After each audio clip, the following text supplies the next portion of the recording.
Sifat yang kelima pada ahli tasawuf ini ialah tawadhu qalbi. Sifat tawadhu merendah diri di dalam hati, karena sifat tawadhu itu memang letaknya di dalam hati, walaupun dinampak pada kesan sifat tawadhu di dalam hati, pada lisannya, pada pandangannya, pada muamalahnya, dan juga pada seluruh perbuatannya. Dan barang siapa yang memahami arti tawadhu atau merendah diri hanya pada lisannya sahaja, maka dia salah di dalam memahami arti tawadhu.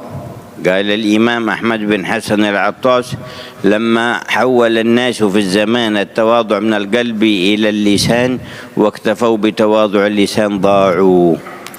Dikatakan oleh seorang bernama Imam Ahmad bin Hasan al-Attas, manusia ini ketika menerjemahkan arti tawadhu itu hanya kepada lisannya sahaja, oleh sebab itu mereka tersesat jalan.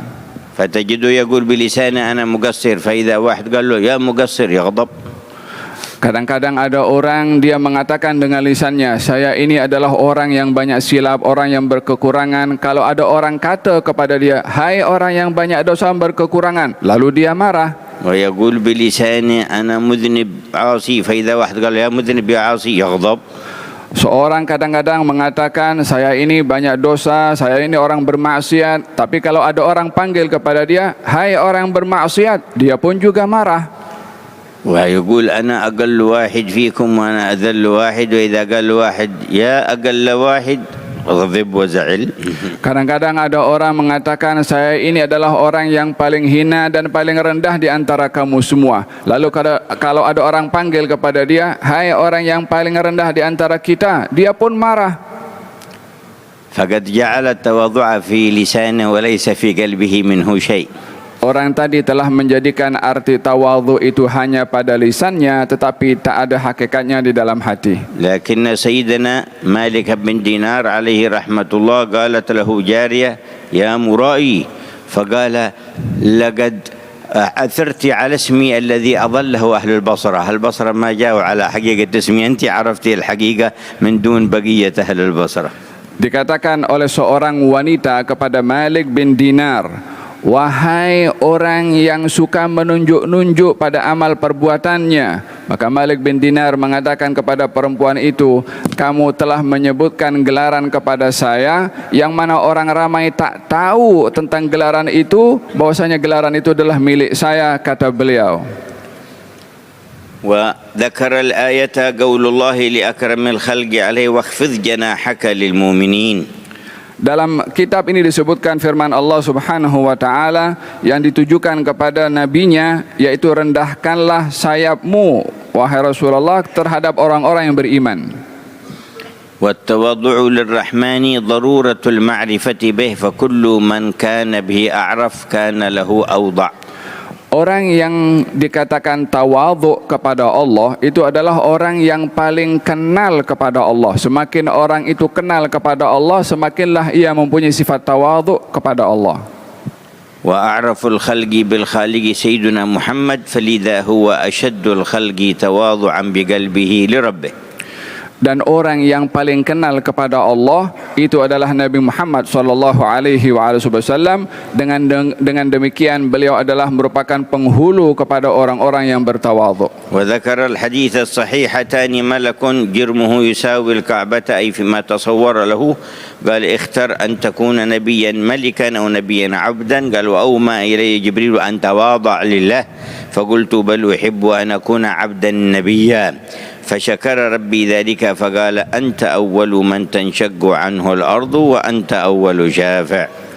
Di dalam hadis Nabi Muhammad sallallahu alaihi wasallam beliau bersabda, telah datang kepada aku malaikat yang menampakkan kepada diriku bentuknya seakan-akan seperti besarnya Ka'bah, lalu bertanya kepada aku, pilihlah kamu untuk menjadi seorang nabi dan juga menjadi seorang raja pada masa yang sama, atau menjadi seorang nabi dan menjadi hamba sederhana.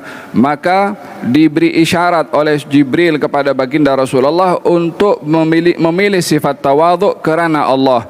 Maka baginda pun mengatakan kepada malaikat itu, aku sesungguhnya suka untuk menjadi seorang hamba sederhana dan menjadi nabi, maka Allah memberikan ganjaran kepada Nabi Muhammad akan pilihan tersebut dengan dikatakan kepada baginda Rasulullah, engkau adalah orang pertama yang akan terbuka atau akan dibangkitkan, akan terbelah kubur kamu nanti di hari kiamat, dan engkau adalah orang yang akan memberi awal orang yang akan memberi syafaat.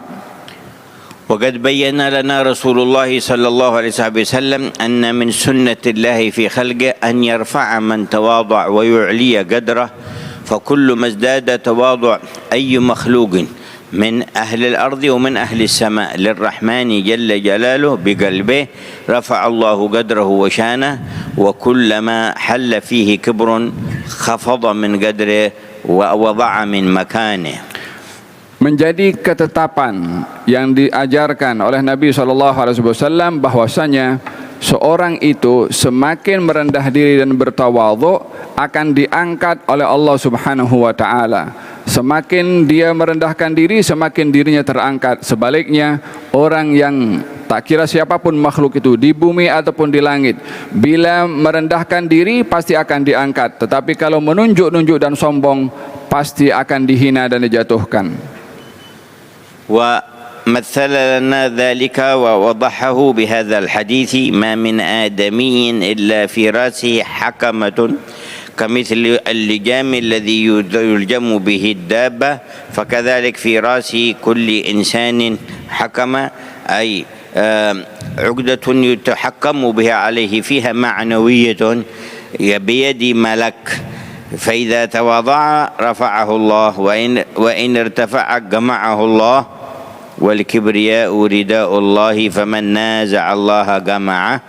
رواه الطبراني بإسناد حسن. Dijelaskan oleh baginda Rasulullah sallallahu alaihi wasallam mengenai tawadhu, katanya, tiadalah daripada anak keturunan Adam melainkan di kepalanya itu ada satu ikatan, yang ikatan itu menjadi satu kendali dipegang oleh malaikat. Ini simbolik, seakan-akan ada kendali yang dipegang oleh malaikat. Bila orang itu memiliki sifat tawadhu, akan diangkat oleh Allah Subhanahu wa taala, dan orang itu bila menunjuk-nunjuk dan sombong maka akan dijatuhkan oleh Allah Subhanahu wa taala.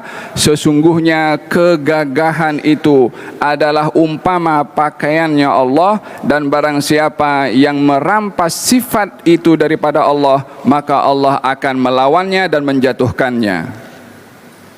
Wa kana yaqul Yusuf صاحب الإمام أبي حنيفة: أريد بعلمكم الله فإني لم أجلس مجلسا قط أنوي فيه أن أعلوهم إلا لم أقم حتى أفتضح، ولم أجلس مجلسا قط أنوي فيه أن أتواضع إلا لم أقم حتى أرتفع عليهم.